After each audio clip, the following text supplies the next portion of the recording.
Golf, and I suspect all sports to a degree, require that we adopt particular task-specific shapes and apply task-specific force.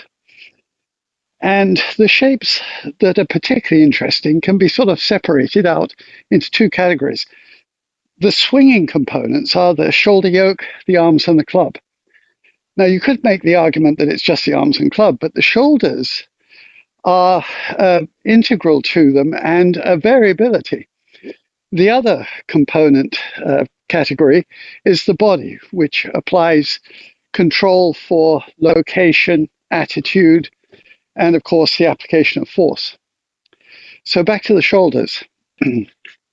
They're only really attached here where the clavicle touches the sternum. So the shoulder blade is sort of free floating. And so wherever they may be when you're standing talking to me, or particularly when you stand there over a golf ball, isn't necessarily where they're going to stay. To give you an example and to remind you that I think that we're essentially drawing a giant circle like a wagon wheel leaning on the wall behind us, it ceases to be a circle if we start off in this shape with the shoulders in whatever location we find them. And then somewhere during the swing, they start relocating. I can move the club 6 inches away from me. You probably see it better from here. Here's a good adopted, a good shape with my shoulders essentially about where they would be when I'm just standing normally. And then I can easily, during the swing, have them relocate and bulge the swing, almost so that instead of it being a circle, it becomes an amoeba. And that means you're going to have to correct again somewhere during the swing, and it's random. So again, I would recommend that you stand as much the way you would normally, standing erect, with your shoulders back and down.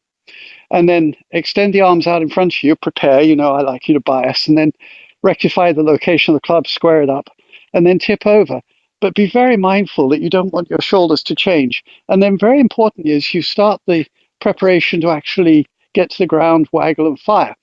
The waggle is to test that those shapes haven't changed and that you can get to that halfway stage in the backswing where the shoulders are fully turned without having injected this variability.